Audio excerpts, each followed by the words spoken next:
Let's see if I can get this on this video.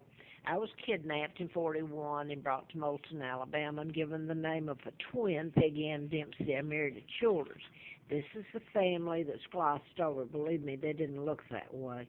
I was kidnapped in 41 and brought here, given the name of a dead twin, Peggy Ann Dempsey. I married a Childers. This is me. And this is the woman, Lina, that killed her twins, and the family covered it up. And I was put there. She would have faced the gas chamber in Alabama for killing the twins. She was unwed. I was brought there in 41. My own uncle, George VI, illegal George VI, helped kidnap me, gave him access. Here he is in 39, the year I was born, with Roosevelt, who appointed JFK ambassador to England during that time, and here is JFK's daughter is ambassador to Japan. Now, my own uncle helped kidnap me, so he's illegal. He's George VI. Elizabeth's illegal. They're part of the New World Order, and part of the Windsors, I'm sad to say. The Duke of Kent, same kin to me as he is to Elizabeth, and I'm sad to say because he's part of the Freemasons, one of the top leaders, along with other Klan members, if you want to call them that, the Jews, Rothchilds, Rockefellers, and Bilderbergers that kidnapped me, the Kennedys, I said that. But the Rothchilds, Lord Victor Rothschilds, listen to it, these people are thieves, killers, torture. They have kidnapped me. Victoria II brought over here, and this is what I'm wanting to try today. I'm 76 years old. It's Martin Luther King Day. I wanted to finish it. My father was married to American Claudia Ruth O'Keefe, a teacher, school teacher. He never married Wallace Simpson. He was a decent man, and they couldn't buy him. So there you go, money and power. This is O'Keefe, Georgia, my aunt. It's her sister that's really the Queen Mom. And this was Wallace Simpson, an American spy and divorcee and all that married a double and became the Duke and Duchess of Windsor. And were actually buried at Frogmore on Windsor Castle. So what I wanted to, they've tortured me. I tried telling about, on some of the other videos, about a book I wrote, Mind Control, what can be done with it. And it's so advanced now, you can program people to shoot and kill and deaths to appear of natural cause. And I won't go into all the background. I've just put it up over and over again. And I will show this. It's Larry Flint, who, the person that shot him and killed his attorney, March the 6th of 78 in Lawrenceville, Georgia, was programmed, and I was to shoot him, and I was doing the book in Marietta. And I had a letter from the FBI, ongoing investigation, national security involved. And this article was done April the 4th, 84, and this was a mind control. I'm just showing one. At Virginia Tech, he was a psychiatrist, who the shooter was, finished at Virginia Tech, and was born in Roanoke, Benton here, Virginia. And the mass murders that happened there on April the 16th of 07 were just like the Sandy Hook, the Aurora, Colorado, the Tucson, Arizona, with Gabby Gifford was shot. Now, I wanted to get this in because I did, and I wrote about Victor Gonzalez. There was a gag order put on a suit that really was part of the ongoing joke, like antifreeze put in me April Fool Day of 80, and of course I couldn't get the book done. I didn't know at that time until 83 about my kidnapping.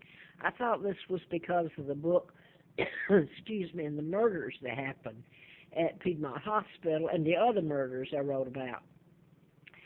One of the people I put in there that Gonzalez actually told me he killed, because to shut her up, she was telling about it. So, what he was threatening me, or he was a girl named Cindy, 12 years old. He's a child psychiatrist, is his specialty. He's also a psychopath, and he was diagnosed by a psychiatrist, Kenneth Don Reagan, in a legal suit that turned out to be part of the joke, not because of Kenneth Reagan, but anyway, it was never meant to go any further than that, and a gag put on it. But he killed Victor Gonzalez, psychiatrist, child psychiatrist specialty, killed a patient of his, Cindy, so he told me to shut her up.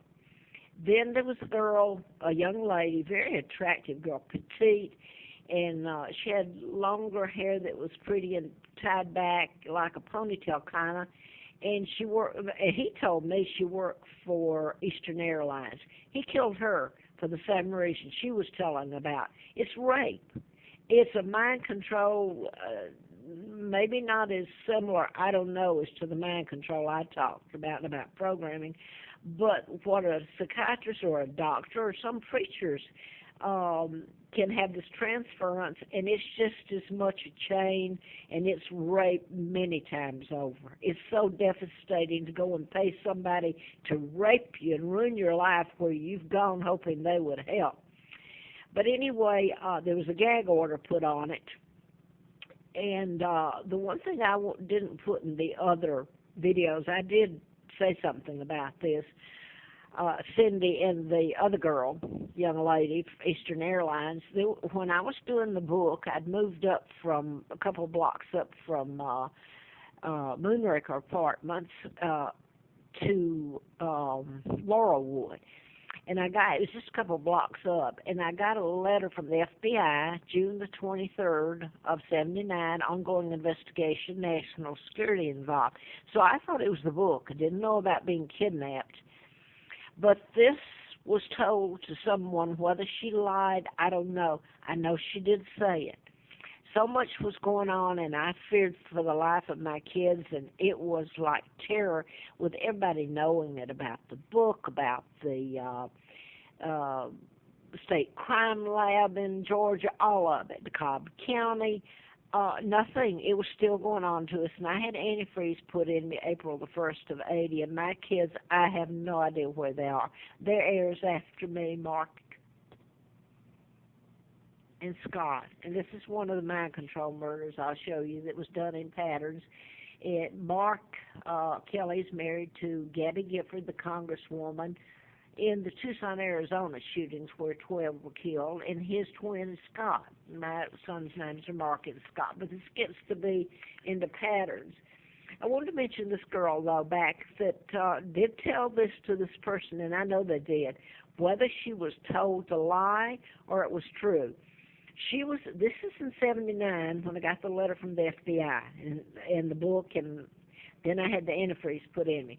She lived there at Laurelwood, and so did her mother.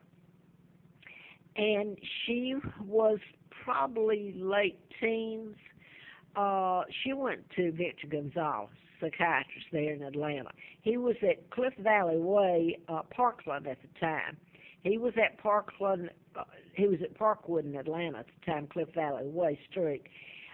He was at Parkland when John Kennedy was brought in Dallas. But John Kennedy helped kidnap me, that Klan. So I put this all up, and I don't want to lose my train of thought here. But this girl, and for the life of me, I can't remember. It's been so long, and my God, look what they've done to me. She told someone that I know was telling the truth. Now, if she told it out of meanness, and she had to have been told to even know any of it, she went to Victor Gonzalez, and she got pregnant, and I don't know what happened after then, because after then I had the stuff used on antifreeze, and was illegally, it was a mess, illegally taken across the state line, where I passed a background check in that condition. That's a living hell in itself. And worked for Fred Simpson, the Madison County District Attorney in Huntsville. Now, all this media know it. They knew it before me. This is WDBJ7. All of them have known it before I ever came here, and about my kidnapping and all. But what I wanted to get in here before this goes off, and I want, is the connection to Martin Luther King and his link to JFK. And they knew about me, and Andrew Young was ambassador to the UN. Their deal was to take over Great Britain, use me, the monarch, as hostage and torturing me here, and that included the NAACP, the Kennedy clan, the New World Order, and now then they don't want to tell it because it